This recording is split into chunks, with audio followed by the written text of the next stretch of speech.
this. And we've got Patrice joining us. Hello to everybody watching the recording and time traveling with us here.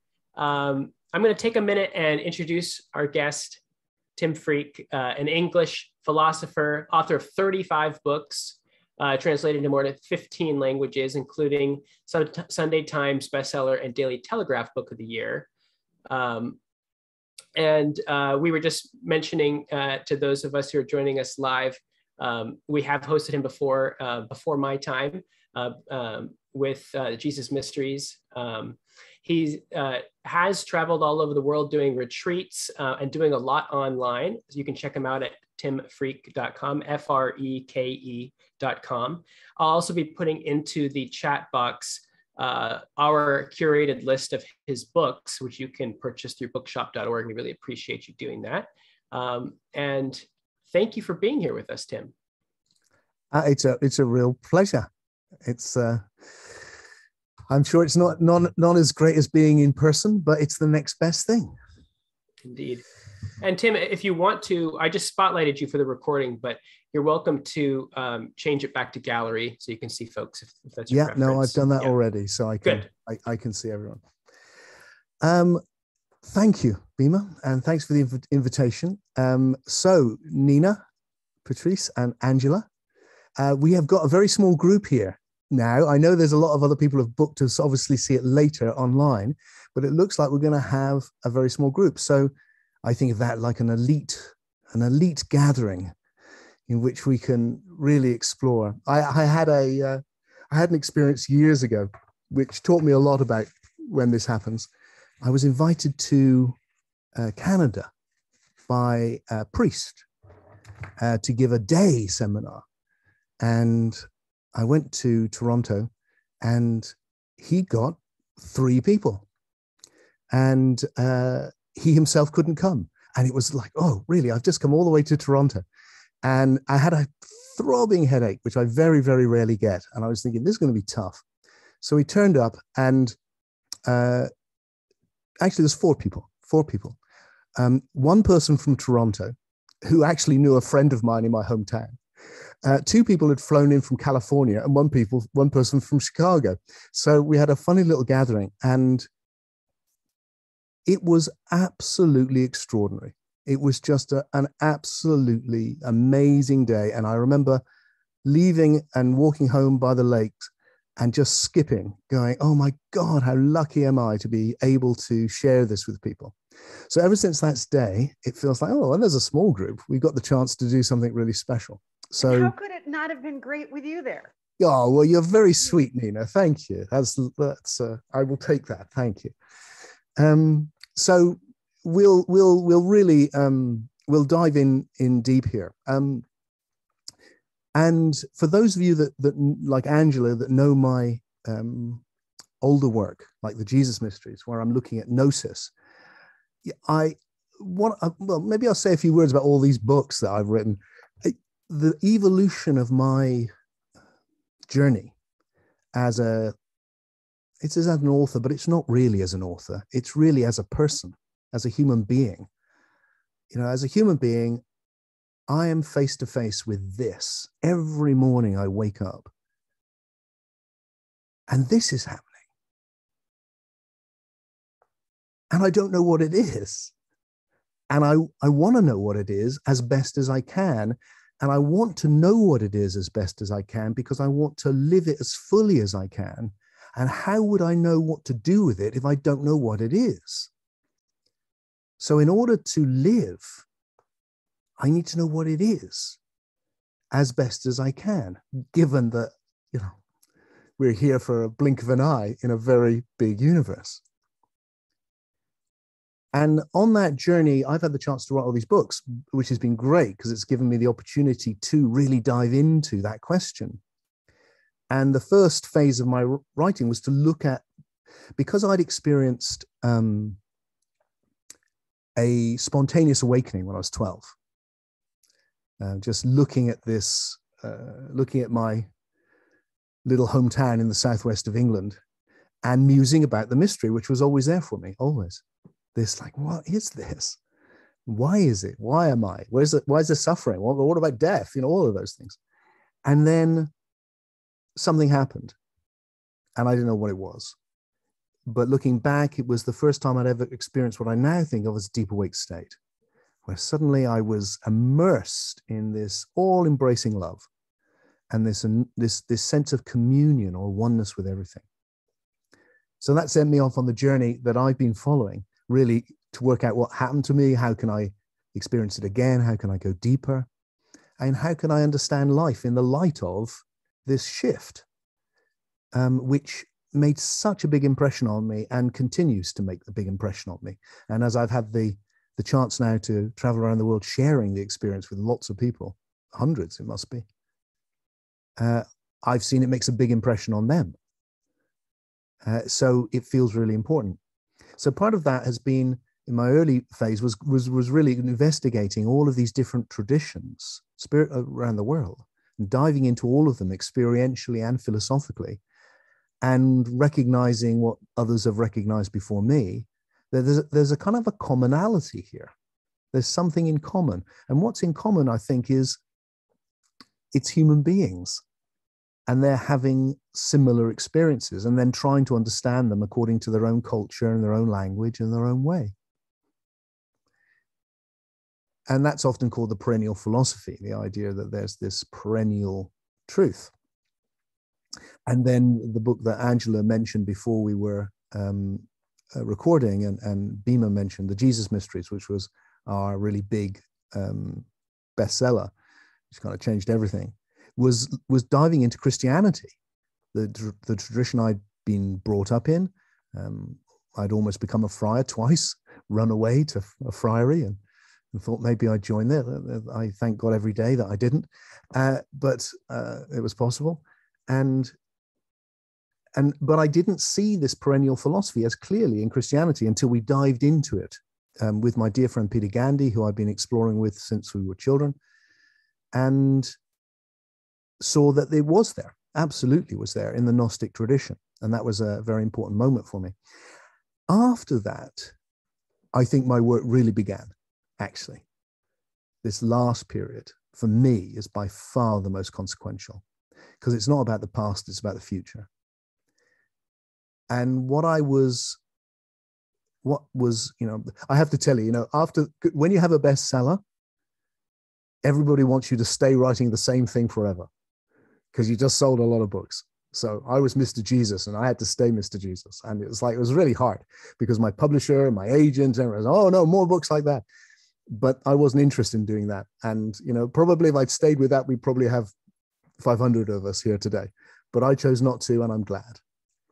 Because what I felt was, where's this going to go next? I could see that spirituality had evolved and changed. And I could see that all of the figures that interested me and that I loved, actually, were all figures, whether it's the Gnostics, Valentinus, and Paul, and those people, or Bodhidharma with Zen, or Jalaluddin Rumi with Sufism, or Lao Tzu, any of these figures, was that they had taken what they had found and moved it on significantly. And so it felt like the important thing here is not to write about these people, but to do what they did. And what they did was they moved it on. So what would a 21st century spirituality look like now? And how much of it would it need to change? And that set me off on a journey, which led to the book I'm going to talk about today, which is called Soul Story: Evolution and the Purpose of Life. And I have to tell you, it's led beyond that, because that journey has been one of discovering I was wrong about a lot of things, which has been immensely exciting and slightly humbling. Well, not slightly humbling, very humbling, actually. And it's still going on. And Soul Story was merely the start. I thought it was the finish, but it turned out to be the start. And I'm working on a more expansive project. And really what I'm going to be talking about is that today, because I just want to talk from the cutting edge where I'm at now, because that's what I've got to offer you. And we may never meet again. So I'd like to got an hour and a half. I want to give as much as I can to you and all the people that are listening to this later, because I hope it might be of some use. So, what is this? I've done this whole series. You might want to check it out if you haven't seen it, called What is Life, where it's been an excuse really for me to talk to some people I really like and find interesting, like Ian McGilchrist and Ken Wilber and Rupert Sheldrake and loads of others, and literally just have a conversation with them, originally in person, then after COVID on Zoom, going, what is it? And getting their answer, and then discussing that answer with them. And so I'm going to give you my... You had one with John Vervaeke too? Yes, I did. Okay. Yes, I did. And I really enjoyed that one immensely. So I'm going to give you my answer to that question, or the provisional answer I've arrived at right now, and expand it into why I think it can form the basis of a new spirituality. You know, when I did my TED talk in Berkeley, actually, and I ended that with this, I thought it was a bit cheeky when I did it, but afterwards I thought it really isn't, by saying, look, a new understanding is coming. And this is my contribution to it. And, you know, that now seems so obvious. Of course, a new understanding is coming. What, you think it's finished? It's like, no more, we've arrived? Of course not. There is going to be a completely new understanding coming. When it comes, what it is, who knows, but it will come. And we have to keep moving towards it. And part of what that needs to be, I think, is an understanding which can bring together the deep wisdom around these states of awakening that we have in the spiritual traditions with this incredible scientific knowledge we've gained over the last few hundred years, which means that you can be in one country, I can be in another, and we can all connect like this, which is actually, to anyone else in history, would be miraculous. Utterly, utterly miraculous. So what would that be? Well, I'm gonna just jump in with a quite a big sentence, and then unpack it for you, make sense of it. I want to suggest, this is my hypothesis, this is the one in relationship with itself,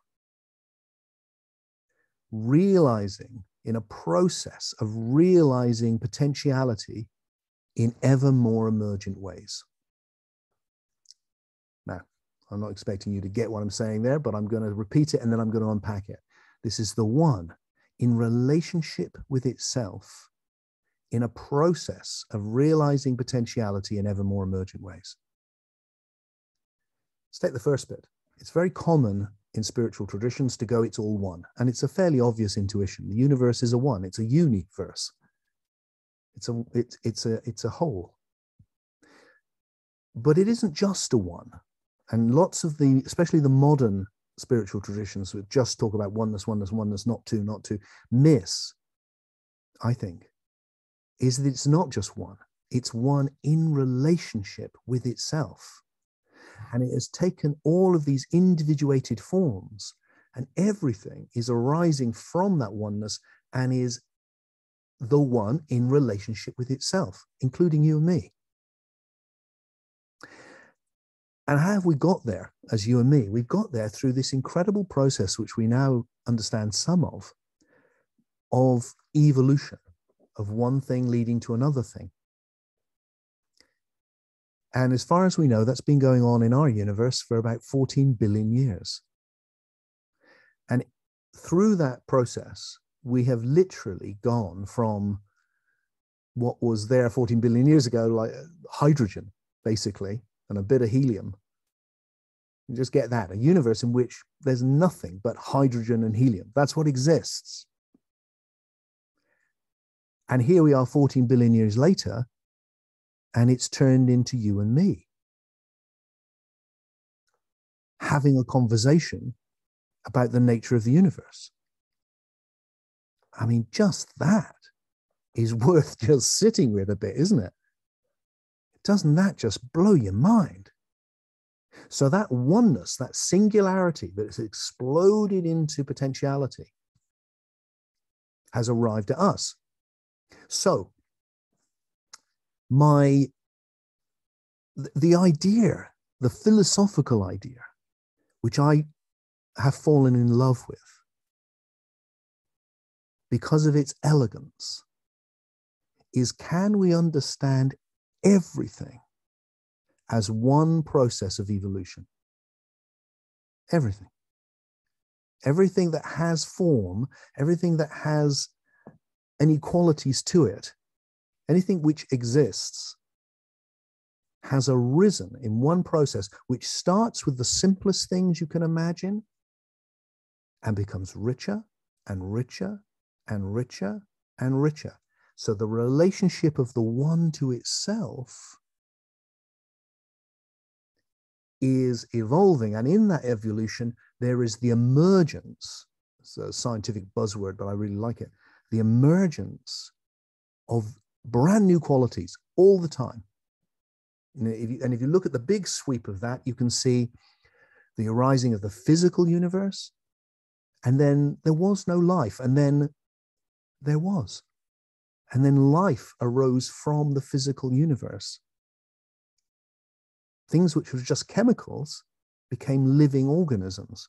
And then from biology came something utterly extraordinary, which is the psyche. This experience you're having right now of ideas. There was no psyche, and then there was psyche. Now, words have power, and words have themselves evolved, because I'm suggesting everything's evolved.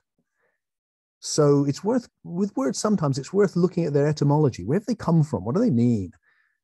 And if you go back, you often find the root of a word contains the essence of the idea. And the word psyche is the Greek word for soul. The word soul is from a Germanic root, and the word psyche is Greek. They mean the same thing. And what they're referring to isn't some esoteric concept to do with theology. They're referring to something utterly obvious, which is that you are experiencing two dimensions of reality all the time. One of which is the sensory domain of the body and the biology and matter, and the other is a non-sensory imaginal reality in which there is thoughts and images and dreams and all of that. My favorite way of getting this, if you've seen my work before, this will be a repeat, but I do like it because you just see it, right? Is like, look, in the world of the body, you're seeing me and I'm making funny noises, and the funny noises are coming through the internet and they're vibrating the air, and then they're vibrating your ear, and they're going in and in your brain, and then ideas are arising in your psyche. But there is no meaning in the vibrating air. There's no meaning in all the electronics that's between us. The meaning exists in the psyche, and it's decoded once the sound reaches your psyche. So this is the emergence of a whole new level of reality, and we're experiencing it all the time. So what I'm suggesting is, look, one of the lovely things that's happened in physics is, I don't want to get too much into quantum physics or anything, or partly because I think it's so dreadfully misunderstood in spiritual circles. But one thing which it does point to is that actually before matter, we need to think of the fundamental nature of the universe as information. And when you look at the quantum world, it isn't matter, it's probability waves. These are mathematical entities, meaning it's a level of reality best studied by things like maths, which deal with information, pure information. So we can go, there's an informational level of reality, which evolves into a matter level, which evolves into a biological level, which evolves into a psychic level, into the soul, right at the end.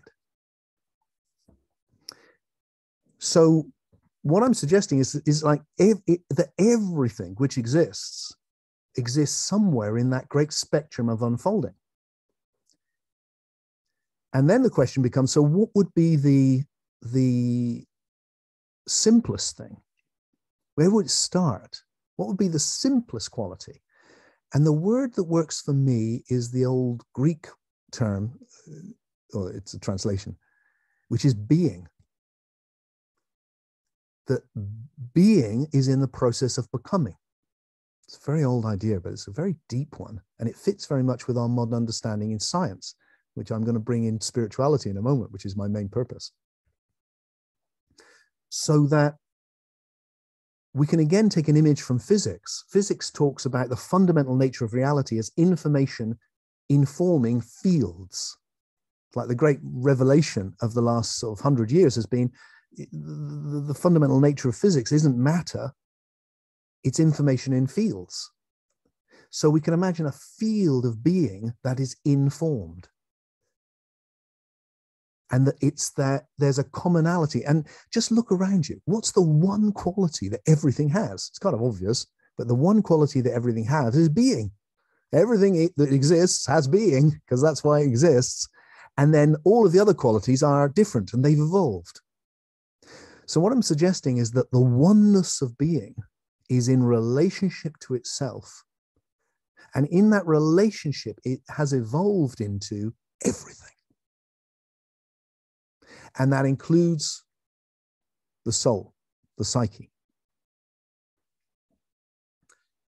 Now, a big difference for me, and we might be able to go into this, I'm not going to push it right now, but when we're going to have loads of questions, I hope, in a minute. But the big thing for me is like the mistake that science makes, in my view, it's not really science, it's the philosophy associated with science by some people, but it's quite common, is this idea that really everything should be reduced to the simplest thing.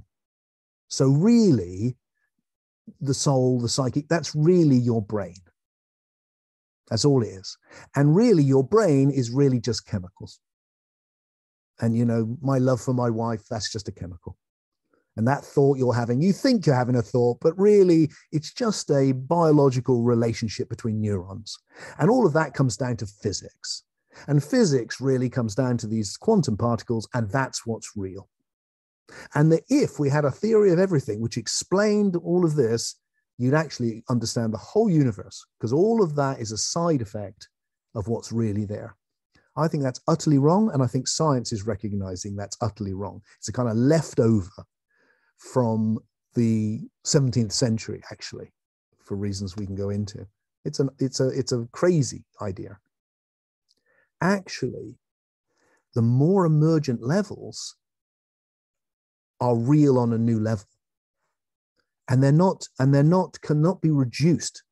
That's the whole point. You know, the example that always works for me is, you know, you think my body is made up of chemicals, but if you had a big pile of those chemicals on this chair, I'm hoping it wouldn't be as eloquent as I am, because there's something more that makes me. And what makes me is an extra level of information, which brings all those chemicals together as a body, and then a whole nother level of information, which makes my psyche function. So let's bring in spirituality, because that's where I want to go. So this is not reductionist. I'm not saying it's really information. I'm not saying it's really the matrix or anything like that. I'm saying there's one process, incredible process of creative process, in which new potentials have constantly been realized. Because what is being? It's the potential to become anything. That's what it is. And it has become this. And who knows what it's going to become next? 40 billion years in, it's become all of this. Where's it going? Where is it going? When people ask about, you know, where's the future? What I nearly always come across, if you're grazing on the internet, then what you'll come across, I think, is an awful lot of people talking about new technology and AI and all of that. And you know what? I reckon that'll happen. And that's going to be, I think it'll be great. A lot of people worry it'll be terrible. Probably it'll be a mixture of both. But just stop for a moment. It's like, okay, but all of that technology, which will continue, has come from all of our understanding, come from the explosion of knowledge. But all of that is actually comes from the human imagination. I don't think we live in the information age. I think we live in the age of the imagination. Someone imagined Zoom, and now it's here. Someone imagined cameras and microphones, and now it's here. Everything has been through the imagination. That's the psyche. That's the soul. It's the age of the soul we're in. And that ability to dream, that is the most emergent thing on the planet. And it's created all of this in a very short period of time, comparatively. And whilst my body hasn't really evolved, and that's the biological evolution is still happening, but it's slower. The evolution of the psyche, wow, you can't keep up with it anymore, can you? It's just like too much. It's like, wow, it's just like an express train, what's happening. So if it's the psyche that's evolving, where's that going to go next? Where there's all the, individual things like visions of technology and artistic visions, and that's wonderful. But is there something genuinely new, e.g. more emergent, that may be coming? And I think there is. I want to suggest that deeper experience I was talking about earlier, I had when I was 12 and I've been exploring ever since, which people throughout the ages have touched, the gnosis, the experience of oneness, something transcendent.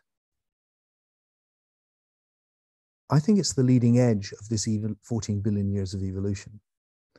And those individuals have been forerunners for us. And they've tried to understand it as best they can with the language and understanding available to them. They didn't have any of the things I've just talked about, but we do. So they had a very different understanding of it. They thought it was an escape. They thought they were trapped in matter. They thought that the world was a fallen place. Nearly all of the traditions think this. That this is an illusion. It's a dream in which we've fallen asleep. God has got lost in his dream. All of those sort of ideas. Plato says the body is a tomb. It's very negative about life. And then the positive bit is you can get out and avoid suffering and get away. And not a surprise that people felt like that, because life is still pretty hard. But in the past, life was really hard.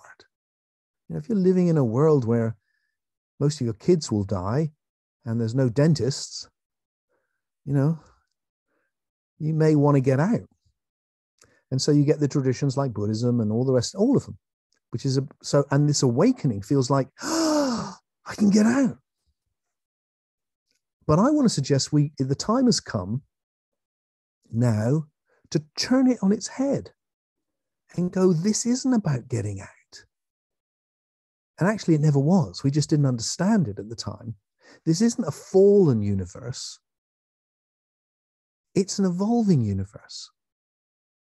And this movement towards this experience of oneness is what happens when an individual is the one, an expression of the one in relationship with itself. What else could we be? It's like, what else could we be? You think we exist somehow separately from it? We're made of it. We're made of ancient stars, for heaven's sake. Our bodies are. Every idea has come from the past. Every word has been said before by somebody else. We're just expressions of it. And then we're meeting it. So what happens when we recognize that, really recognize that? And we no longer think, well, I'm Tim, I'm separate. And we go, no, I'm not. I'm Tim, yes, but I'm not separate. I'm Tim that's an expression of the oneness of the whole universe, meeting the whole universe. And because I'm doing that, the universe is conscious of itself through me. And it's been developing and developing for 14 billion years. And now there it is. It can be conscious. Now, what happens well, it happened to me when I was 14, it may have happened to you, and it's happened to lots of people, happening to more and more people.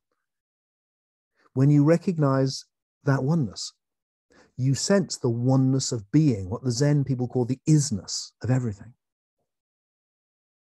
And suddenly you're in communion with the universe. And what comes with that is, in my experience, this enormous love. Because love is how oneness feels. You know, you love somebody, you feel one with them, or you commune with them, you feel like love. And then you can enter a place where you're one with everything and everyone. And there's this enormous big love. I often call it's a universal benevolence. I call it that because, I realized one day, that big love, that does come and go, I think.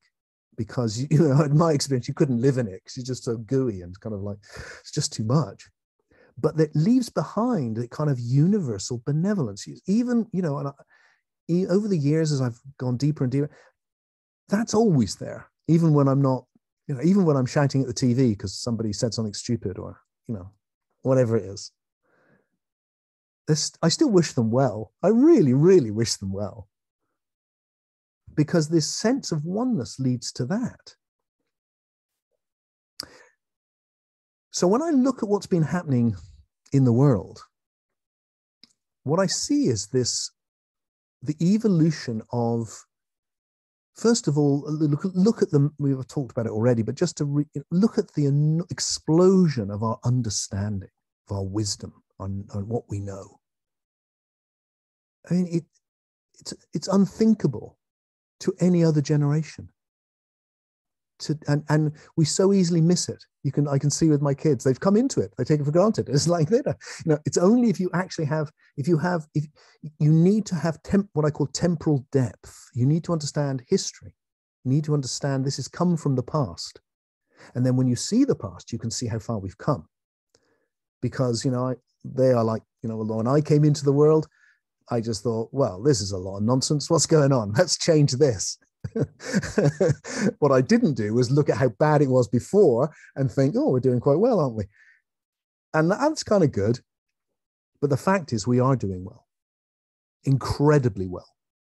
And one of the things I want to really push is, we focus on everything that's wrong. And we should notice what's wrong and try and make it better.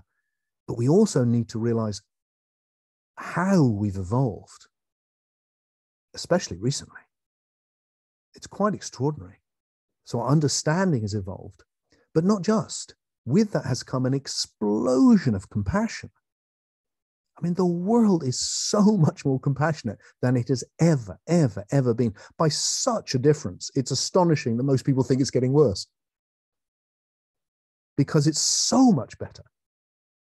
At no other time, we've got this war at the moment, horrendous. But what's historically extraordinary, first of all, that it's been so long since the last war in Europe. That's never happened before. And secondly, that vast areas of the world, probably the majority of the world, think it's terrible and feel genuine compassion and concern for people they'll never meet, in a country they'll never visit, that has no impact on them whatsoever.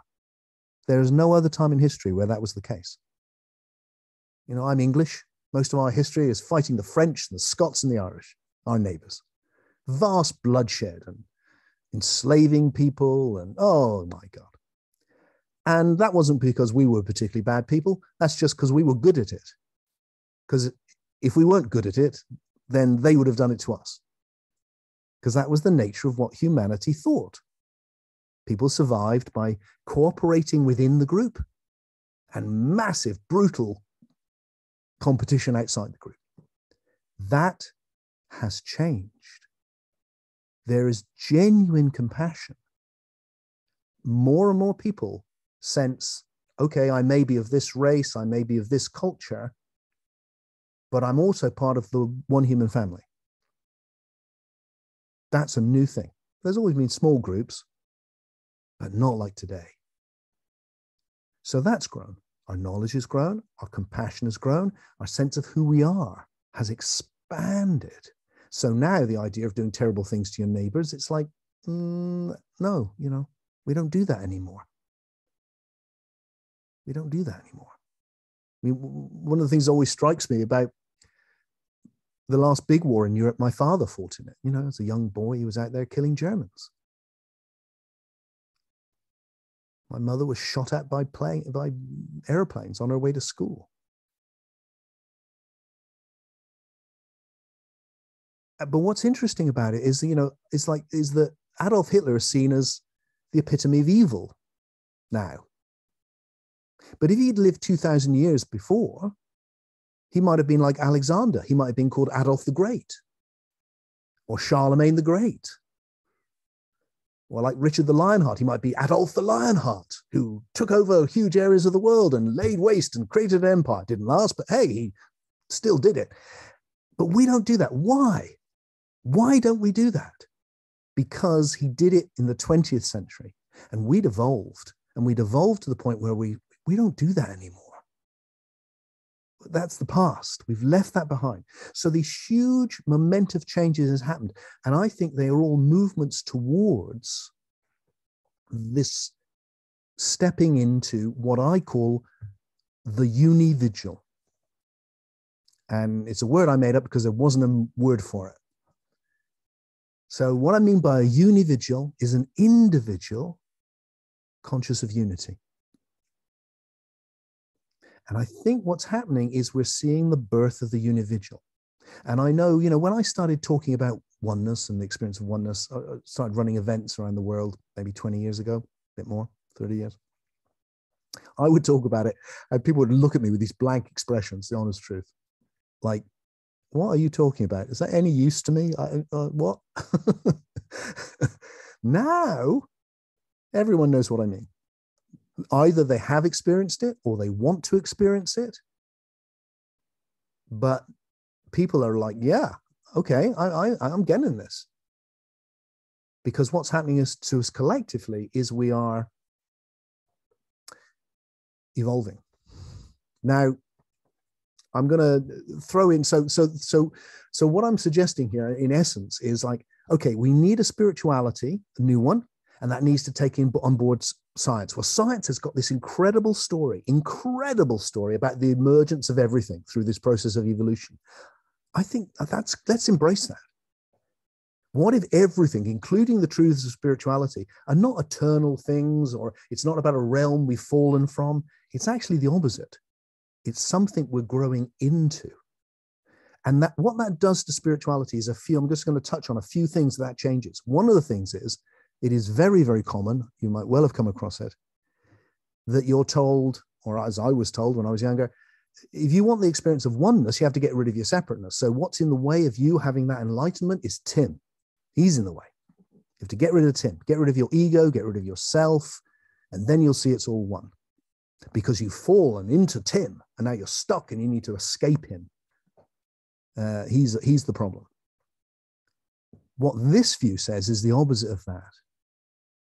That view worked for me. I kind of went along with that because I could look at Tim and go, yeah, he looks like he is the problem, doesn't he? I reckon that could be right. Until I had a daughter. And then looking at her little eyes the first time they opened and looked into mine, and it was like, no one's going to tell me that the individual doesn't matter or is a mistake or is in the way. This is beautiful. The individual is, I will die for this individual.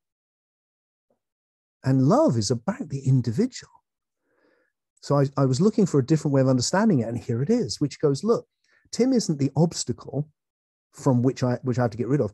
Tim and you and all of us, Tim is the foundation. The universe has arisen as this individual who is Tim, and then from that it can go, oh, I'm the whole thing. And Tim isn't in the way, Tim is enabling that to happen. And what Tim needs to do is keep evolving. And it gets rid of the idea that there's some ultimate state that you should be in, and if you haven't, then you failed. Because there is no ultimate state. It's open-ended. Who knows where it's going to go next? There is no enlightenment. There's ever more creative ways for the universe to arise through you and me. We are the universe creating itself, creating the future. In a very straightforward way, I mean that. Here's the next step. What's going to happen next? So it turns it around. So instead of a spirituality which is about the fall, it's a spirituality which is about, it's not falling from grace, it's evolving into grace. It's a rising into grace. Now, because we have an elite group here tonight, I'm going to share an idea I often don't because it seems like such a big one. I should keep it back, but I'm going to share it because I love it. And it feels like the idea to end on, and then we can chat. And that's another spiritual idea. I've talked about this awakening. Well, there's lots of spiritual ideas I haven't had chance to talk about. But there's another big spiritual idea, and that's an idea that gets called God. And it's a really difficult word. And sometimes I think I should try and avoid it because it's got so much baggage with it, and people understand it in so many different ways. But here's what I mean by it. When I was 12 years old, and I had my very first experience, the only vocabulary I had was the Christian vocabulary, because I went to church when I was young and on my own, actually. My parents didn't go, but I used to go. And so it was like, oh, this is God. I was told God is love, and there it was. And it was, wow, tears, and this is it. But over the years, there's some problems with that. Because what I was experiencing was this being of love, this utter goodness, this transcendent thing just holding me and everyone within it in this beautiful, benign way. But the traditional view of God is that God is the creator. God is this super wise being who creates and runs and controls, all powerful, all knowing, at the beginning of time. Now, there's a number of problems with that philosophically, and philosophical problems aren't abstract. They're real life problems, because, when you hit suffering or you hit death, you better have a good understanding, otherwise you'll be really lost. But the problems very quickly are the traditional ones, which is, well, if there's a good God, why is the world so horrible? And there's lots of clever reasons for that, none of which work for me. When I look at a little girl being eaten from the inside by a parasite, it's like, no, there's no reason for that. If there's a God who runs the show, I want words. I don't like him. That's not good enough. So that doesn't work. As an explanation of the universe, people often say to me, but there must be a God there, because look at the intelligence of the universe. It comes from somewhere. It must come from a super intelligence. And my feeling is, look, all you've done is you've answered one huge question, which is, where did the universe come from, with an even bigger question, which is, well, where did God come from, or what's God? So you've answered nothing. You've got nowhere. So philosophically, it's of no use whatsoever. And the image you have is why all the cruelty. And also, as we've understood, there's this kind of, not just the problem of evil, there's the problem of what I call the problem of absurdity. Because we now know that the universe, through its process of evolution, we had 250 million years of dinosaurs. And it's just hard for me to work out why a clever, benevolent creator would go, yeah, let's have 250 million years of dinosaurs before we move on to soul and thinking and conscience. Let's just have a long period of just big reptiles tearing each other to shreds. Doesn't make any sense to me. And yet, I have this experience, and you may too, or you may have had it. Lots of people do, of something really beautiful and benign and loving and transcendent. So this is the idea I want to end this little presentation with, because it's where it all goes for me. I said what's emerging is the unividual, and that is what is emerging, I think. But through the emergence of the unividual, I think something else is coming into being, something quite extraordinary, which could be called God. So that what I'm playing with here is that God isn't at the beginning. God isn't where it comes from. God is where it's going. Why? Because it starts with the simplest thing you can imagine. It just is. But it is, and it's the potential to become anything. Well, what's the most emergent thing it could become? The universe conscious of itself, perhaps? And if it was conscious of itself, that oneness would feel like love, perhaps. And that when we commune with the universe in that oneness as individuals, we come into communion with each other. We come into a communion of souls. And I wonder whether the transcendent being isn't running the show at all, but is arising from it. And that as we come into that communion, it becomes stronger and stronger and stronger. And that just as in the same way, my body is this incredible communion of individual cells. Once there was only single cellular life, but all those cells have joined together and become Tim and you. And they're all cooperating in such a way that something more than them is now here. Tim, psyche, thought, consciousness. As we come into communion with the oneness of everything, do we form a communion of souls like the communion of cells, through which something greater than us is arising? So that the universe doesn't come from God, it is flowering into something you could call God. That could be also the wrong name for you. Doesn't matter. The transcendent being. And I don't know what that is any more than a cell in my finger knows what Tim is. But I do know what it's like to commune in it. And that's love. That's this agape, meta, this all-embracing love, which people have been experiencing and talking about for hundreds and hundreds of years, in which I think is increasing exponentially. And how fast that happens, who knows? But I feel it's up to us. The more of us ride the wave, the stronger the wave is. And that is what I wanted to share with you. So thank you so much for showing up and letting me do that. And I've left 40 minutes for us so that we can go anywhere you want. And we've got a lovely little group here. So just take that, anything I wasn't clear on, then I'm very happy to explore it. Anything you think, oh, I disagree with that, I'm happy to explore that.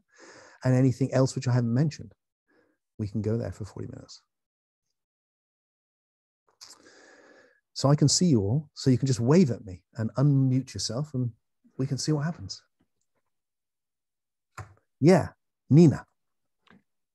Thank you for that. That you brought tears to my eyes. That's always wonderful. And I was thinking that like consciousness, where does consciousness fit? I mean, it sounds like what you're saying is consciousness evolved from, and I was thinking maybe everything evolved from consciousness, that the universe evolved from consciousness, and so it's a little bit of chicken and egg. Just curious how you'd respond to that. And also in the second question is, I've been wanting to have a second experience. Well, I mistakenly thought, oh, I want to live in that place. But like you said, you can't. Okay, so I've accepted that. And now I'm wondering if it's like lightning doesn't strike twice in the same place because it doesn't need to. Like maybe I'm not having another one of those oneness experiences because I don't need to. It's not necessary. Because I hear some people get to redo it. They get to have multiple ones. I'm like, dang, I want that. But maybe I don't need to. Well, two fantastic questions. I mean, brilliant. Great questions, because the consciousness question is the big philosophical question that I haven't touched on. And so you've gone straight to that. And then the other one is like why it matters, which is like, how do you experience this again? And so let me deal with the second one first, and then we'll go for the more thoughty one. The first thing is, I just think, look, this is a very emergent thing. So to have it once is amazing. It's like to fall in love once is amazing. But I also think it can happen again and again and again and again. And what I do in my, I'm in the UK now because of traveling problems, but I run events, retreats. I've got one coming up at the end of April, beginning of May. And what I've done is devise ways in which you can really set the scene to encourage one of these experiences, so that a lot of people have them in different ways. So I'm pretty convinced that we can have them. I really am. And check out some of the things which I've got online, there's various things I've got, meditations and blah, blah, blah. But really, and I'm sure you're doing this anyway, Nina, really, it's like, I think for me, it's like, stay open to not only it coming again, but actually another level of it, another, a more emergent thing again, with that sense also, which you've got, which, I love and respect to hear you saying it, which is just have it once. Changes everything, doesn't it? And so there's plenty of evolving and growing to be done just from that. And there's people who would love to have it once, and I would love to everyone to have it as much as possible, and including me. And for me, the secret, this is what I do at my events. The secret of the event, the real breakthrough for me, was when I got people connecting with each other. Hence this communion of souls. So 20 years ago, I did something which I'd never done. I mean, people have always done it, but I'd never done it. I thought, what would happen if I just sat everyone down and got them looking in each other's eyes and actually connecting?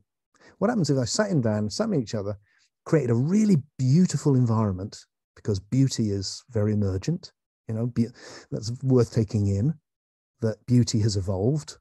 I remember going out near my house one night, and it was a magic night, because on the one hand, the sun was going down, on the other hand, the moon was coming up. Like opposite play. It was like, oh my God. And looking at the cows in the field, and none of them gave a care about it. None of them. They weren't like, wow, have you seen that moon? They were like, yeah, I'm eating grass. It's like, this has evolved. The ability for the beauty, for the universe to see itself as beautiful has evolved. So it's really emergent. So create beauty. Beauty is very good at awakening us. And I get people to connect in that. And just to get that sense, you can get it probably with me right now, where you look at somebody's face and you go, wow, there's a face, that's a living being. But that what I'm really connecting with is a psyche, a soul. And I can't see that. I can't see it, but I know it's there. And I can connect with it, so that right now, I'm looking at you, Nina. It's like something you can't see is connecting with something I can't see. And then if you sit with that, and then if you go really deep, suddenly you can be like, oh, the universe is looking at itself. Oh, wow. Oh. And that for me has been the secret to introduce people to this experience. So that it's not as, when I was doing it when I was young, it was all individual. Close your eyes, go into meditation, disappear off. And then I found like, no, don't do that. Well, you can do that as well. It's nice. But, but look, like I'm looking at Angela's eyes now. It's like you look at somebody's eyes and it's like, wow, that other being, Patrice, Gordon. It's like, and then you come into this communion. And that whole line, in the Gospels, where two or more are gathered together, I'll be there. It's like, yeah, when two or more come into communion, there it is. So that's my few words on the practical thing. The other one is a very big question, and I'm going to give you. So one of the big changes for me is that the traditional idea in spirituality, and it's very common at the moment, especially, is all consciousness. And it's an Indian idea, but it's common in other traditions as well. I've written about it a lot. Most of my books say that, and I was wrong, I think. I think I've been completely wrong about it. I think, and the reason there's a lot to be said about the reasons why, and there's a number of videos called Why I Was Wrong About Consciousness, which you can check out later. So there's at least 2 of them. But I'll say what I think, why some of the reasons I think that. Well, the key reason is that for this idea to work that I'm exploring, the idea is that what's the simplest quality? Well, the simplest quality isn't consciousness. Consciousness is a pretty complex thing, to be conscious of something, to recognize it, to know it. So the idea that that's already there, like what would that even mean? So it feels like, no, it's become conscious. And also consciousness looks, I wonder I think it's actually not even a thing. I think consciousness is an activity. I am conscious of things, like I'm conscious of you, I'm conscious of the room. It's relational. It's the relationship between a subject and the universe. So that the oneness isn't consciousness. The oneness is something which becomes conscious through the evolving relationships. And suddenly that seems a lot more obvious to me, which is why I've rejected the old idea. Because then you look at the universe and you go, well, it's always in relationship.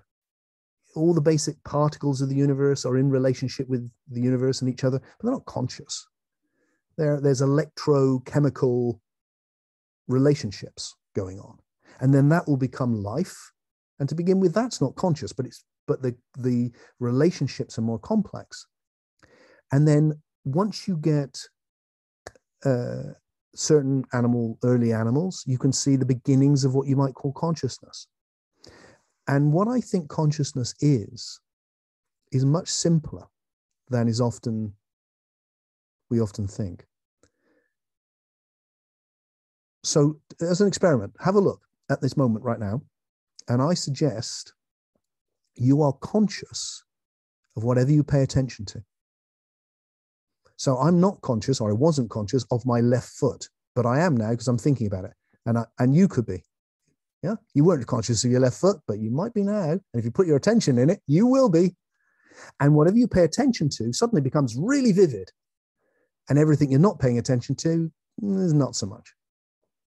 So here what I think consciousness is paying attention. It's a way of processing information about the universe in high definition.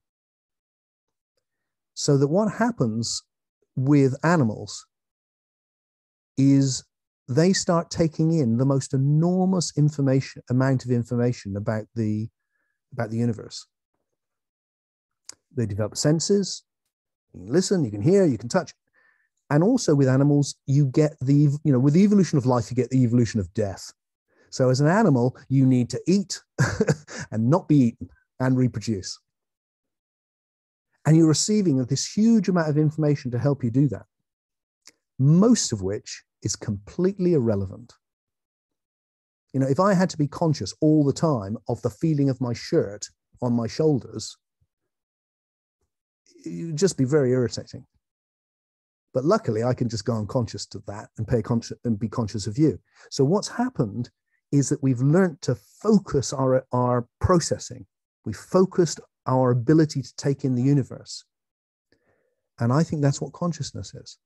It's the universe in relationship to itself in a very intensely focused way. The vast majority is quite happy to go on unconsciously.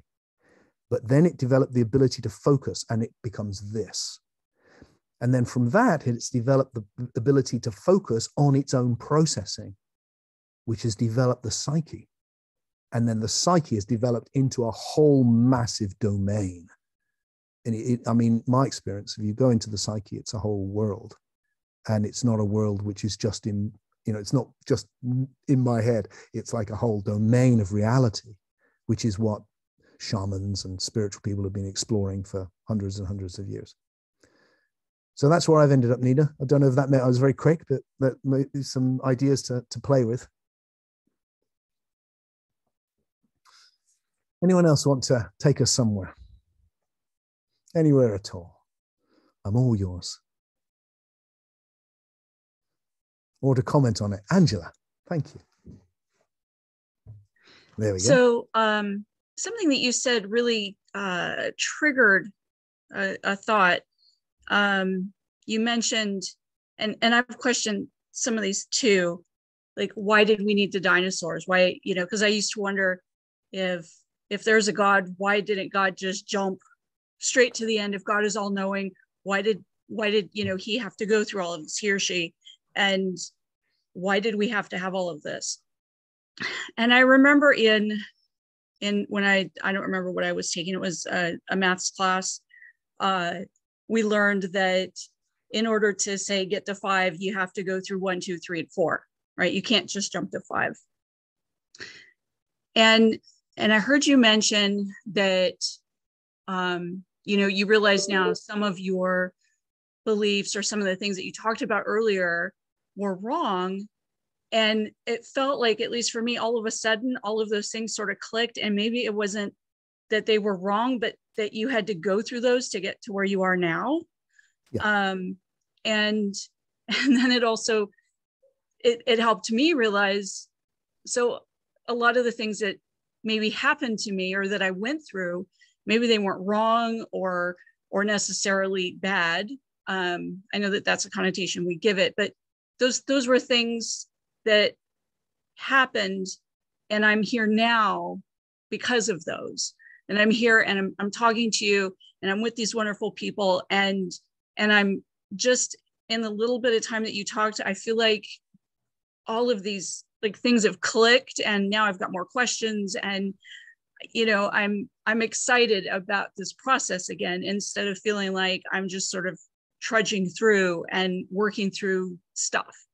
And like I said, maybe there's not a purpose necessarily but maybe the purpose is to get me to the next point. And maybe that's what it was, instead of it being wrong, maybe that's just where you were then, and it's gotten you to here. And I'm excited to see where this takes you, because I feel like I'm on a similar path and you're ahead, and I'm really excited to see where you go, and learning more and reading your latest book to understand better. And so to that, I did hear you mention that you thought, what is it, metaphysics and spirituality, like the metaphysical realm kind of had it wrong. I really want to hear more about that. And I also want to understand more about what you mentioned about the 17th century, because my daughter and I are huge Horrible Histories fans. And watching that show has really enlightened me as to how much better things have gotten, because we were really bad a long time ago. So, and just seeing how it's progressed. So I want to hear your thoughts about the 17th century and what you think about metaphysics and kind of that realm not really quite getting it with spirituality. Fantastic. Well, how lovely. Yes, of course. That's the thing, isn't it? It's like everything, the things which the excitement of finding the new comes with the humility of realizing that you got it wrong. And yet that's part of the game of evolving, which I don't, my whole thing is like, don't let it end, because it's so beautiful. So there's a lot of things there, which you've said. There's a lot of interesting things. Let's pick up on purpose maybe for a second, because I think this has something beautiful to say about purpose. It has a lot to say about some really key things that touch on a lot of how we live our lives. But purpose is one of them, because when I think about purpose, it seems like, maybe it's not so much that the universe has a purpose, it's that it is its purpose. Because this is the process of realizing potentiality in ever more emergent ways. That's what it is. So we're at the leading edge of that. As far as we know, who knows what else exists, but as far as we know, the most emergent thing in the universe is psyche, is you and me. That we're the latest thing. Doesn't mean other things aren't of value and the rest of life is fantastic, but the latest thing that's gone, new big jump, has been this, which is why we are the universe having conversations about What's the universe? And other life forms aren't. And that realization of potentiality is going, look, that if the universe is the realization of potentiality, then if I think, well, so what's Tim's purpose? Well, presumably it's to realize Tim's potential in ever more emergent ways. That's what it is. And I've got time to dive into the whole new idea really, but it's a big one and I love it. And it's important to me. So I'll try it, which is about time, because it's really going, look, the big insight of science over the last 100 years has been the universe isn't a thing, it's a process. It is this flow of time. That's what it is. I call it the time stream in Soul Strain. It is a flow of time, which is why you've never experienced anything but a flow of time, and neither have I. It's always one thing after another. And one of the ideas, this is going to come back to the 17th century in a minute, in a very clever way. One of the things that people assume is that somehow, I don't know, somehow all that exists is the moment, as if there was this kind of moment that all that, and I'm not sure that's true at all. And it looks to me like, well, if I look at the moment, which is what I experience, I notice two things about it, about the nature of time. One is it's always new. The relationships of everything that makes up the universe, including me, constantly change. I've never had a moment ever where I go, wow, this is the same moment as before. It's always new. And one of the reasons why it's always new, even deja vus are always new, is because every moment contains within it implicitly everything that's ever happened in the past. Because in this meeting of us right now, contains me being invited to come, you buying a ticket, me thinking these ideas, you thinking that might be interesting, oh, you getting born, oh, the evolution of life, oh, the Big Bang, everything. It has led to this and is implicit in it. So I want to suggest that time doesn't pass. It's the wrong metaphor. It's only a metaphor, and it's the wrong one. That actually a better metaphor is time accumulates, and there's more and more and more of it all the time. So that the universe is a process which is 14 billion years old, and all of the past exists. Everything that's come into form is what this is built on. And that enables us to do two things. And this goes back to the thing I was talking about, the 17th century particularly, was to do with the way that science emerged. So the initial scientists, people like Newton, for instance, Newton was an alchemist. You may know that. He's often called the first of the scientists or the last of the magicians, because he was really interested in alchemy. But he was also a genius. And again, it's hard. Well, even now, it astounds me that this man could work out for the first time ever simple equations which explained how an apple would fall from a tree and the rotation of all the heavenly bodies, the stars and the moon and the sun and the planets. And why that was a huge jump for the esoteric traditions was before it has always been two different realms, but suddenly they were the same realm. Suddenly the universe wasn't the earth and the heavens. The earth and the heavens were all part of one thing, which was a whole new thought, really. But they were all coming from the idea of there's a God and he runs the universe. And none of them questioned that. That was going to come much later. So what they understood was the laws, like the law, well, they called them laws. Why do we call them laws? Why is it a law of gravity? Why? Because there's a God and he proclaimed the moral law, which is the 10 Commandments. And then he laid down some other laws, which we're discovering, which is how things work.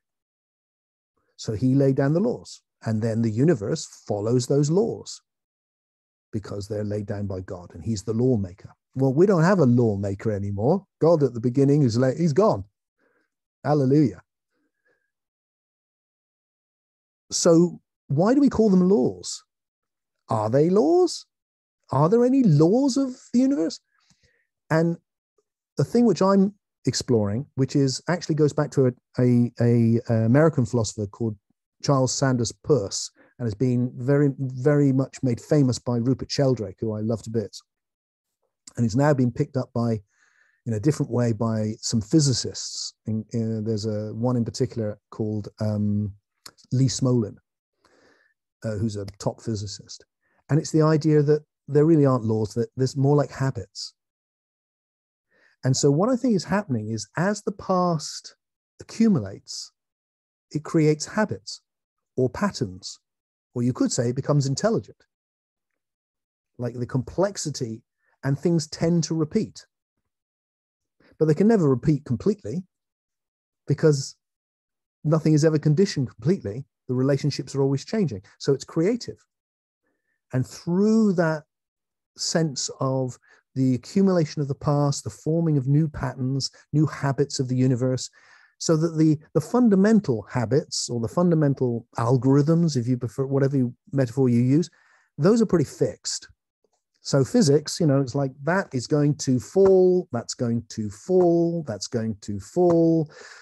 It's pretty fixed. I would say it's not totally fixed, but it's pretty fixed. I am also a habit. I do this with my hands, and I speak in this accent because of where I was born. I have these ways of expressing myself. I'm habitual. But there's no way you can predict what I'm going to say next, because that's the leading edge of that process. So I call it pastivity. The pastivity is the way the past repeats in a new way. So the pastivity of the universe on a very low level, which is what physics looks at, you can repeat it over and over again. The pastivity that happens on a very high level, if you want to look at the pastivity of someone having a new idea, you can never repeat it. And that's why science fails to understand the more emergent levels. So what happened in the 17th century was we moved into that, and we were left this baggage of there are laws of nature. And once you have that idea, then the fundamental laws, you can reduce everything to those fundamental laws. But once you've got the idea of ever expanding patterns, you can't reduce it.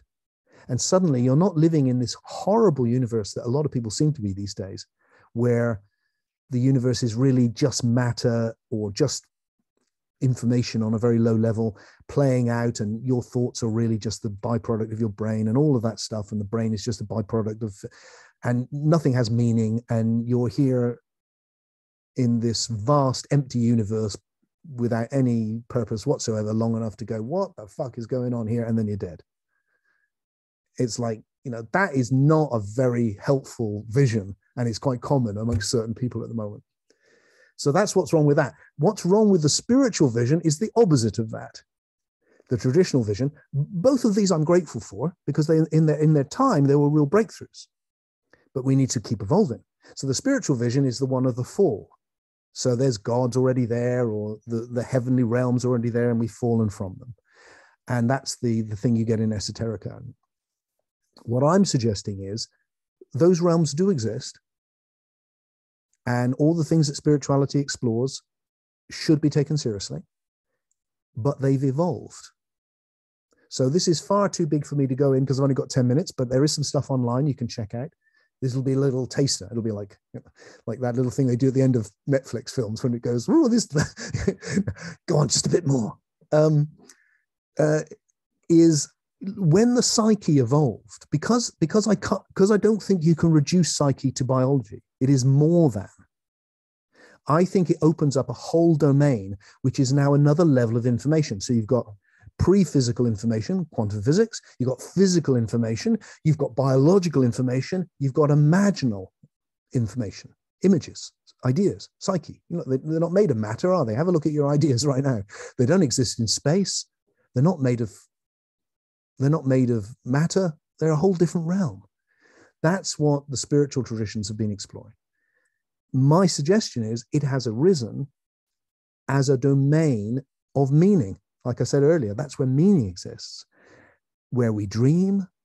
And the taster that I can't, is too big for me to really go too much into, is I think there's been two effects of that. One is, I think the psyche, which has originally come from a level of the body system, has evolved to be independent of it.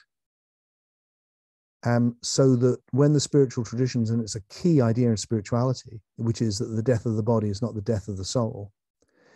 And my experience of being around death, which I've done a lot, is that that is correct.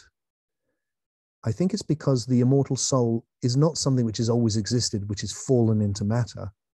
I think the immortal soul is something which has evolved, like everything else. So that when we think about death, we're really going, this level of immateriality of soul that I'm experiencing, and this level of the senses, when the body dies, clearly I won't be experiencing the senses, because that requires my body.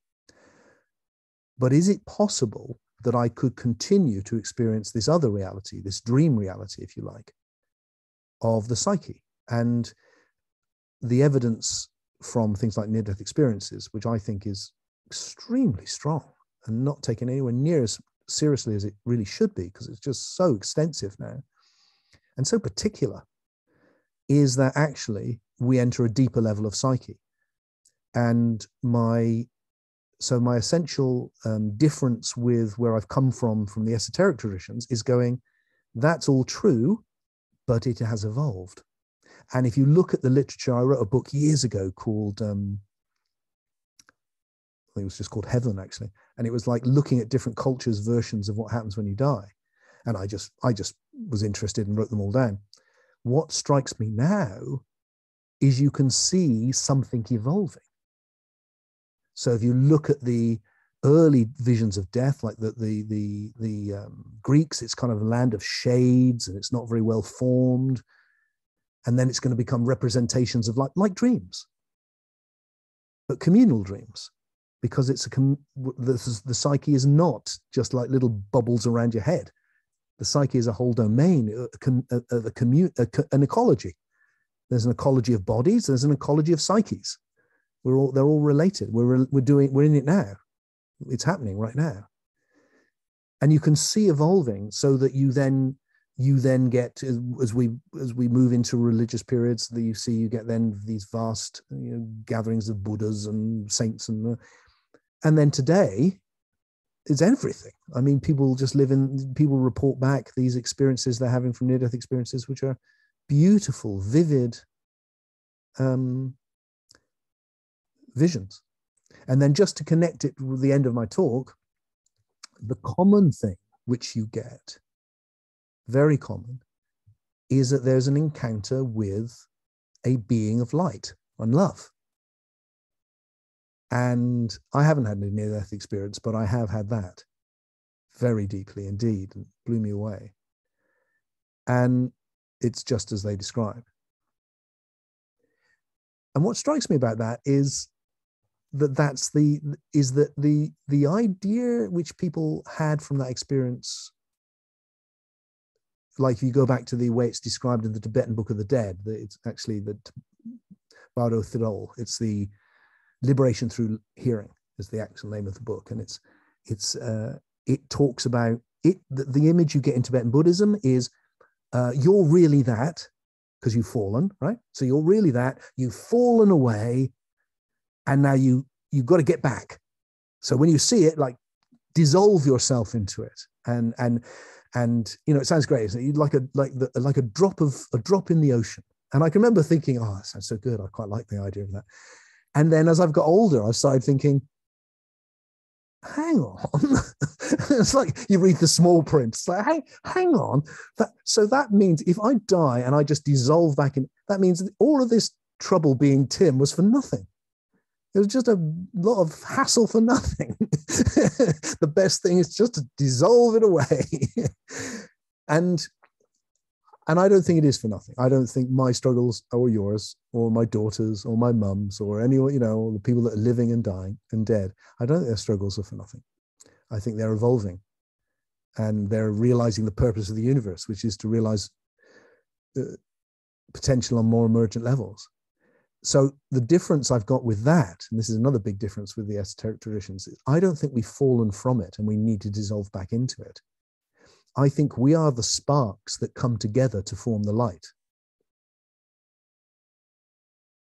And that when we die, we get the chance to immerse ourselves in that communion of souls very deeply for a bit.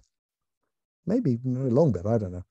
And that your individuality is not something which you leave behind. It's something which enables that to happen. Because the universe in relationship with itself has for 4 billion years becoming more and more and more and more individual. And through that, more and more and more conscious. And then when we come into that deep communion, we can be so individual and so conscious that we can be conscious that we're all one. And then we're individuals. And that is whatever you want to call it. Transcendent spirit, God, the great mystery, whatever name for that impossible thing to name. It's that. So there's a few little reaction to all your wonderful questions, Angela. You've given me some wonderful things for consideration. Thank you very much. It's such a pleasure. I want to say that if you are interested, the book is Soul Story. That's the essence of it, is in the book Soul Story. There's also my TED Talk, which is worth maybe checking out. And the What is Life series. There's lots of videos out there. But I also have a little online community, which may be of interest to you. And Gordon, who I'm looking at right now, is a face I see most weeks because Gordon is a member of that community, called the International Community of Unividuals, which is a name I like because it shortens to the ICU. And as it's about seeing each other, I kind of like that. So the ICU is, and we meet up every Sunday at 7 o'clock UK time, which is, depends where you are in America, is earlier. But it's a time which can work for most people around the world. I mean, we do have people in Australia who turn up at 5 o'clock in the morning or something for them, but God bless them. And we get together I explore ideas, but I also do, and this might be of interest to you, Nina, particularly, I suspect all of you, we also do practical things.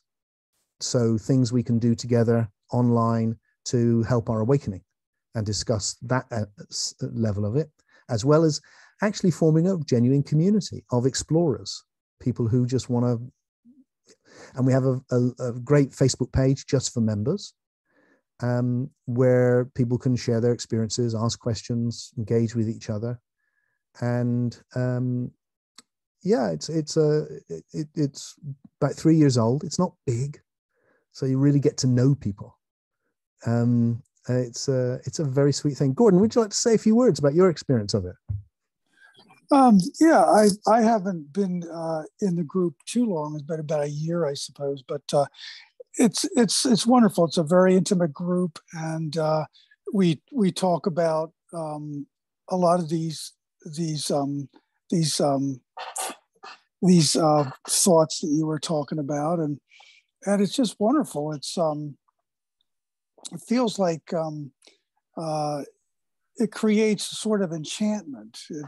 It's like you're evolving with people, you know, we conceptually and talking about feelings and concepts. It's a wonderful way to get really close to people and conceptually and in feeling. So it's a wonderful group. Thank you, Gordon. That's perfect. Now, the other thing is, I know it's a long way from you, but I've just had people come across from the other side of the world quite often. But I do retreats, and I am doing them at the moment in Glastonbury, which is a very special little magical town I live in the southwest of England, which has been a spiritual center for thousands of years, a pagan center, first Christian center ever in this country, biggest abbey in Europe before it was torn down by Henry VIII, and now a kind of quirky kind of alternative place. But I happen to live there for a whole load of coincidences. I'm a local, really. I was born quite near. And we're doing events actually in my house, where I have a nice big room where we can gather together a small group. I like to do small groups, so it's about 20 of us. And we get to dive into this experience. And you know, I can't promise you, but I can say there's a good chance that you will experience these deep awake states, because most people do. So, you know, I'm now COVID's over, I'm going to try and do some more. And I may even come across and do them in the States again. Well, I've done lots in the States in the past, but haven't been because of COVID. So, and if you're interested in knowing about all of that and picking up on the new videos I've got coming out and all the rest of it, go out to my website, timfreke.com, and sign up for the mailing list. And you get a little newsletter once a fortnight, probably, with usually a new video in or some ideas to explore. And then you can also contact me via the website should you want to, and you'll find out information about the ICU, the online community there as well. It's not a pay for community in the sense of, you know, if you can be a gold member or a silver member or all, none of that. It's, if you want to be there, be there. If you want to come as a guest and see what it's like, come as a guest. And then all I ask is that everyone contributes something. And for some people, that's the smallest amount. And for some people, it's a lot more. And that feels right to me. Just feels like, yeah, you want to be there, come and be there. And that's the invitation. So our time is done, but I cannot leave without saying, Patrice, I would love to hear your voice. I've been looking at your lovely face the whole evening. And I'd like to just hear how you felt about our time together. Yeah, thank you very much. Yeah, it just came to mind, that line, I sing myself electric, or yeah, am I saying that even right? By Walt Whitman, when you were saying about all the sparks coming together, and was that kind of eternal life, that there's always a vibration, or I don't know. It was wonderful to be with you all. I don't know what else to say. Well, that was the perfect end for me. I'm so glad I asked you. Walt Whitman's line, what a line. I sing the body electric, just like that. That is, Whitman, I think, is a real precursor, total precursor of this. Yeah. I stand here now with my robust soul. Yeah.